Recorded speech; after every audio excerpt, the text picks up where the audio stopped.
let's talk about regulation in India. The regulator has done many things, including data localization, which was brought in a couple of years ago. Of course, all of you need to be compliant with that. There have been some recent changes for credit cards specifically. How do you see the regulatory environment in India at this point in time? Is it challenging? Does it add friction? Or is it making you feel that it is securing the digital payment ecosystem? Of course, it can be challenging at times, but it makes us better. That's how we view it. We want to be in compliance as effective and faster than any company in our space. We want the regulators to look at Visa as a leader, and we lean into this regulation because we do believe that it makes us better. I also give enormous credit to the regulators in India for leading the charge on innovations that not only make the system more safe, they help drive commerce. I would use tokenization as an example.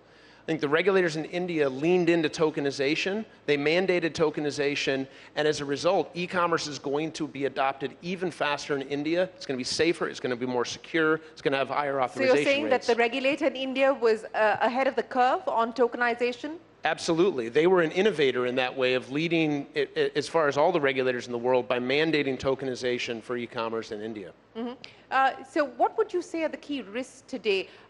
What keeps you up at night? You were talking about cyber safety, cyber security, and in general, what we've seen with the momentum of digital transactions going up, that we've also seen the risks of digital fraud, of cyber risks, and so on and so forth. How are you, within Visa, trying to fortify yourself, and how much of this is a risk that you're factoring in? It's an enormous priority for us. I think it's a very big risk. At the core of digital payments, at the core of the success of digital payments is trust. All of us are very comfortable engaging in digital payments, whether it's with a Visa card or anything else, because we trust that it's going to be safe. And we take the responsibility to safeguard our network and ensure that it is the safest and most reliable network very seriously. As you might expect, we're a very big target for the bad guys that are out there. We have somewhere between... Average, how much do you get attacked in a day? I was just about to say, we are attacked somewhere between 400 and 500 million times a month. Attack vectors that come from all different parts of the world.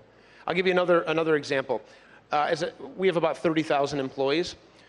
Every month, we stop 20 million emails that were meant to be sent to our employees, and we stop them before they get to them. All of those are from bad actors. They're trying to trick our employees into doing something that they otherwise shouldn't do.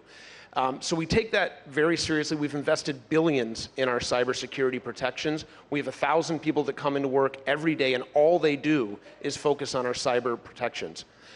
But beyond that, we're also creating tools for our bank partners to help them stop fraud. Yeah. Every year, through those tools, we stop more than $30 billion of fraud that otherwise would have been perpetrated on our network and with our customers' clients. So this is going to be an arms race.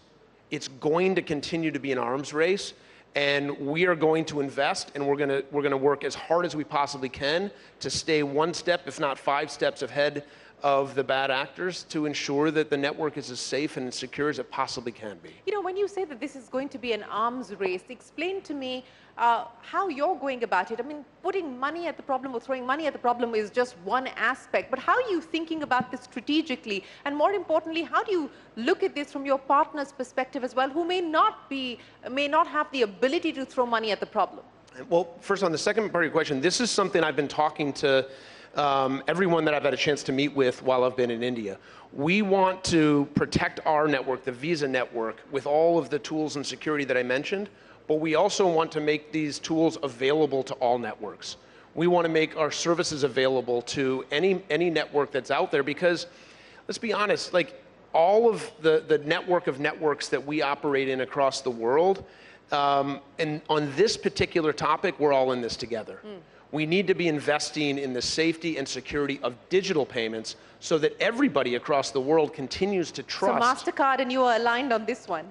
I think cyber protection is existential for digital payments, and so I want to make sure that we're making our products, our services, our talent We're sharing information, we're sharing our services to anyone that's interested in putting them to work. And we feel like we have great products and services that we can be helpful with. Yeah, I want to go back to something that you said right at the very beginning. You said that you're here in India to learn.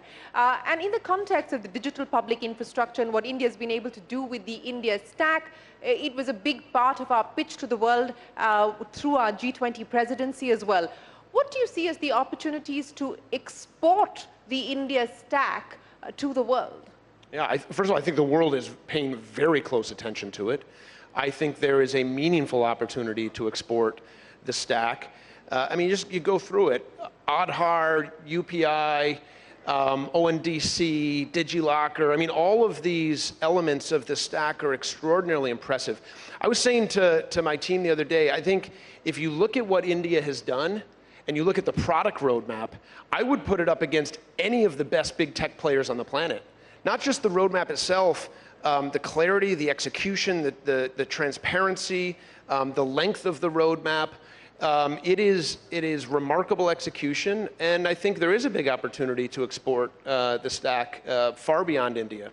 The other thing that I spend a lot of time on is consumer preferences, consumer trends. What are we hearing from buyers and sellers around the world? What do they need?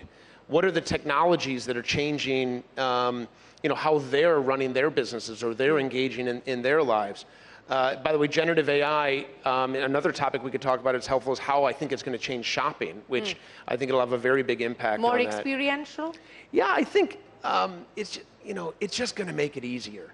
If you think about shopping, especially for someone like myself who's neither that good at it nor likes it that much, it's very inefficient. That makes the two of us. It's relatively inefficient. And so I think generative AI, all of us are going to have co-pilots in terms of shopping. We're going to have much more curated experiences. We're going to have much more curated payment experiences that come with it. And that's just going to make a much better experience. I also think I have a personal thesis that generative AI could be a very empowering capability for small businesses around the world. It starts to give them access to the capabilities that only the largest retailers have had, whether it's product reviews or recommendation engines or things like that become unbundled and available to small and medium businesses around the world. I think generative AI could be a very leveling force in the commerce space. You preempted what I was going to say. So you actually believe that generative AI will level the playing field, not make the gaps wider? I believe it will. That's my personal thesis. I think it'll for the largest retailers and the largest platforms, it will certainly help optimize what they do. And again, make a more enjoyable experience for all of us as shoppers. But I think it has the power to level the playing field. It has the power to democratize a lot of the commerce capabilities that have been bundled into some of the largest platforms and make them available. And for you and I as shoppers, I think we're going to have much more broad views to inventory that's available in small and medium businesses, either in the cities that we live in or around us. Do you see India then being an incubator of some of the innovations that you would hope for Visa to focus on in the future? An innovator, an exporter, there's no question about it. I mean, the fintech community here has had a very profound impact on Visa. And we've collaborated, we've worked with them. How has it changed Visa? How have Indian fintechs changed Visa? Yeah, Indian fintechs have opened up our mind to the power of QR payments. So now we're looking at other markets around the world where QR might be the form factor that users prefer, buyers and sellers. So, well, okay, we don't need cards, we'll use QR, and that'll be the form factor that will then allow people to tap into the Visa network, as an example. And that very much came from the inspiration of what we've seen happen here in India. I'm going to end by asking you the message that you're sending or leaving your India team with. You said that you're going to probably up the targets, given the opportunities and the potential that you see in India. What's the message to the India team on how they should leverage the India opportunity? India is an enormous opportunity. India has had incredible success. We are here to partner. We want to be an integral part of the India story. We want to put the Visa network to work in every way that we possibly can to help accelerate the progress in India, help move from financial inclusion to financial empowerment. And I'm going to give our team all the resources they need to do that. And they haven't given you a number just yet? They've given me some numbers. They've given you some numbers. Are you going to do better than the numbers that they've left you with? We're going to give them everything they need to be successful. Well, Ryan, thank you very, very much for joining us here. Ladies and gentlemen, the Global CEO of Visa on their outlook for India, as well as the opportunities that it presents for the Visa network. Appreciate you joining us. We hope you have a fabulous trip back, and we look forward to seeing you back in India soon. It was fun talking to you. Thank you very much. Thank you so much. Thank you, Ryan. Thank you.